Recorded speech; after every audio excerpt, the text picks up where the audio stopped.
I'm DJ Titus1. I'm a DJ producer from Calgary, and I make anything and everything that's house.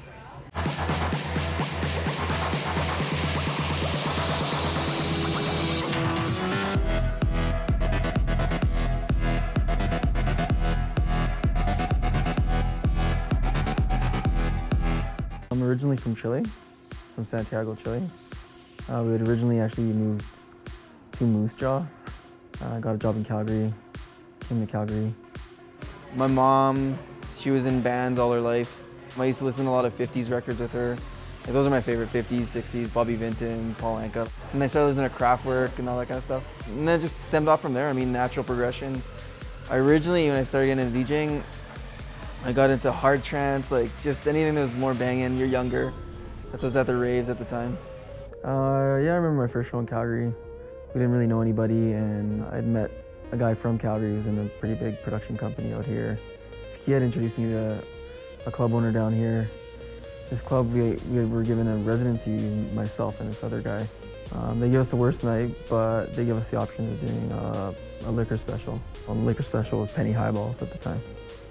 So it created kind of a buzz and allowed for a really good opportunity to connect to everybody. The process for every track is always different. I mean, it's always whatever's inspiring me at the moment. Sometimes it's movies, sometimes it's scenery.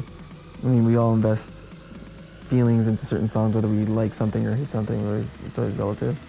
Calgary's definitely unique. From traveling back in the day, having tours across Canada, Calgary has its own kind of method to madness. Some of the promoters here, they've built the infrastructure enough that it can facilitate the growth and the flow and the patterns. When it lost its after hours, it was kind of a shock, but at the same time, it was kind of a sad thing where anyone that wasn't non-commercial didn't have a place to really go to hear the deeper stuff. Some of the biggest acts have come here, and they've always told me that it's one of their favorite places to play. I've always enjoyed it.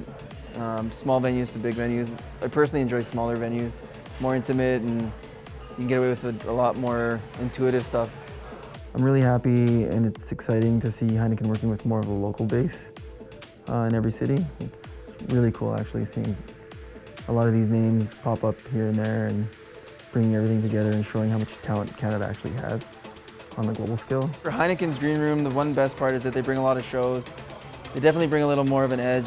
They throw a little more production, a little more sound. There's always more value. Bang for your buck for sure when you go to the Green Room parties. Currently I'm working on a 3 to 4 track EP. It's kind of like future house, the garage, that whole kind of movement. I'm starting to let go a little bit and go back to my roots and kind of enjoying the movement. Doing a couple trap tracks and a couple funky tracks. I'm actually doing a track with Coolio from back in the day. He's super talented. He knows what he wants to do and he's pretty confident in it, and it shows when you work with him. In terms of a local skill, there's always been passion and a lot of drive here. I think that whatever happens, even if it's throwing curveballs over the years from the rave bylaws changing, the scene always finds a way to survive here. And it tries to grasp whatever's current or at the time to help it. I've always felt it's like surfing, catching the right wave, seeing the waves. The waves never end. It's just a certain sounds that end, right? It'll always be around. It'll just always keep evolving and changing. You don't necessarily have to follow a fashionable kind of flow or whatever's going on, but you believe in it enough, you create your sounds, you believe in your design enough, yeah, you'll create that following, right?